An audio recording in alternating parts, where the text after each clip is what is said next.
अस्सलामु अलैकुम व रहमतुल्लाहि ताला व बरकातुहू। अल्हम्दुलिल्लाहि रब्बिल आलमीन वल आक़िबतु लिल मुत्तक़ीन वस्सलातु अला रसूलिहिल करीम अम्मा बाद फ़अऊज़ु बिल्लाहि मिनश शैतानिर रजीम बबरकाति व नियामति व अजमाति बिस्मिल्लाहिर रहमानिर रहीम या अय्युहल्लज़ीना आमनु ला तक़रबुस सलात सदक़ल्लाहुल अज़ीम व सदक़ रसूलुहुल नबियुल अमीनुल मकीनुल मतीनुल करीम व नहनु अला ज़ालिका लशाहिदीन व शाकिरीन আলহামদুলিল্লাহি রব্বিল আলামিন। একটি হাদিসে কুদসি আপনাদের সম্মুখে তেলাওয়াত করব।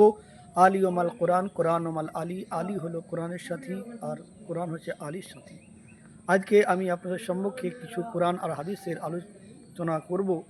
তার পূর্বে আপনাদেরকে একটা কথা আমি বলতে চাই। আমরা মুসলমান হয়েছি, আমরা নামকে ওয়াস্তে মুসলমান, কিন্তু মুসলমানের যে করণীয় কাজ রয়েছে সেই দিকে আমাদেরকে ফলো করা অবশ্যই দরকার আছে। ইসলাম কি বলছে, আল্লাহ রসুল কি বলছে, সেই দিকে আমাকে ফলো করতে হবে। আল্লাহ পাক বলছেন যে বান্দা, তোমরা যদি কামিয়াব হতে চাও তাহলে তোমরা ঈমান আনো। আমরা কি করি? নামাজ পড়ছি, কোরআন পড়ছি, হজ করছি, লেকিন আমরা ঈমান আনছি না। নামাজ পড়ছি, আর নামাজ বলেন, কোরআন বলেন, হজ, জাকাত, যা কিছু ইসলামের কানুন রয়েছে একমাত্র ইয়া আইয়ুহাল্লাযীনা আমানু, ঈমান ওয়ালার জন্যই নামাজ, ঈমান ওয়ালার জন্যই সব।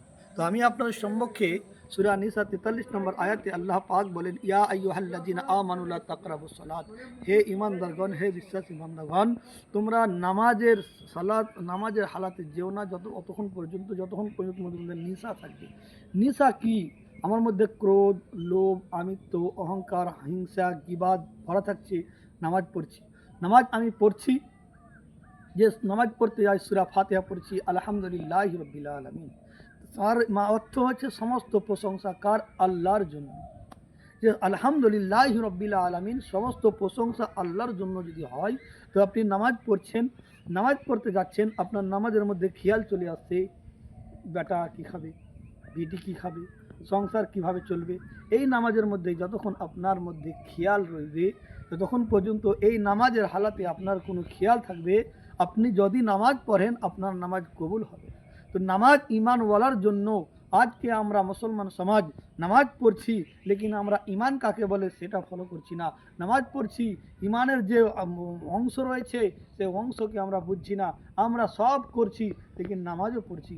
নামাজ তো ও পড়েছে যে আজাজিল এত ইবাদত, এত বন্দেগি, এত নামাজ, এত রোজা, এত হজ জাকাত করেছে, ফারিস্তার সর্দার ছিল, ফারিস্তার লিডার ছিল, কিন্তু আল্লাহর একটি হুকুম না মানার কারণে ওয়া কানাল্লাহু মিনাল কাফিরিন, উনি কাফের হলো।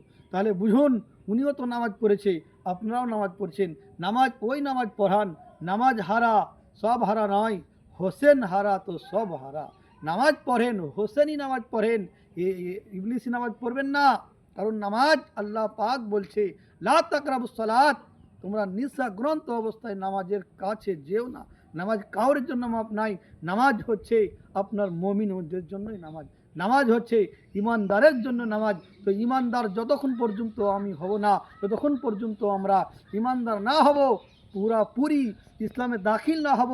সূরা বাকারা 208 নম্বর আয়াতে আল্লাহ পাক বলেন, ইয়া আইয়ুহাল্লাযীনা আমানু, হে ঈমানদারগণ, তোমরা ততক্ষণ পর্যন্ত কামিয়াবি হতে পারবে না যতক্ষণ পর্যন্ত তোমরা ঈমান না আনবে। ইয়া আইয়ুহাল্লাযীনা আমানু, হে ঈমানদারগণ, তোমরা ঈমান আনো। ঈমান আনবো কার কাছে? ঈমান যার কাছে আনবো তিনি হচ্ছেন সালেহীন। ঈমান যার কাছে আনবো তিনি হচ্ছে আল্লাহর ওলি।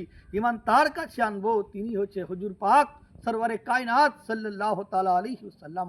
তো সরওয়ারে কায়নাত সাল্লাল্লাহু আলাইহি ওয়াসাল্লামের আদর্শকে ফলো করতে গেলে আমাকে ঈমান আনতে হবে। যদি আমি কোনো সাইন হতে চাই তো কোরআনকে রিসার্চ করতে হবে। কোরআনের যে মালিক, কোরআন যাকে হেদায়ত দিয়েছে, কোরআন যাকে গাইডলাইন করেছে, কোরআনের যে দায়িত্ব, সূরা আর-রাদ আয়াত নম্বর 7 আল্লাহ পাক বলেন, ইন্নাকা আনতা মুনজিরু ওয়া লিকুল্লি কওমিন হাদ, হার জামানায় আমি একজন করে হাদি পাঠিয়েছি, তোমরা হাদিকে মেনে নাও আর হাদির অনুসরণ করো। কারণ কোরআনে বলছে হাদিকে তোমরা মেনে নাও, হাদির অনুসরণ যতক্ষণ পর্যন্ত তোমরা না করবে ততক্ষণ তোমরা কিছুই বুঝতে পারবে না। মুসলমান, আমরা মুসলমান হয়েছি নামকে ওয়াস্তে, কারণ কোরবানির গোশত খাওয়ার জন্য মুসলমান, হাকিকাতে মুসলমান নয়। আর মুসলমান হতে গেলে সরকার ইমাম হোসেন শহীদে কারবালা, শহীদে আজমকে ফলো করুন। তিনি ইসলামের জন্য জান মাল তার সমস্ত জিনিসকে কোরবানি করে দিয়েছে কারবালার মাটিতে। সরকার ইমাম হোসেন আলাইহিস সালাম যদি আজকে শহীদ বরণ না করতো, তো আজকে যে দাড়ি আমরা কোথায় পেতাম, নামাজ কোথায় পেতাম? তাহলে বোঝা গেল যদি নামাজ পড়ি ঈমান আনতে হবে, কোরআন পড়ি কোরআনকে বুঝতে হবে। কোরআন যতক্ষণ বুঝবো না ততক্ষণ পর্যন্ত আমরা ঈমান না আনবো মুসলমান, আমাদের জন্য নামাজ কবুল হতে পারে না। আসসালামু আলাইকুম।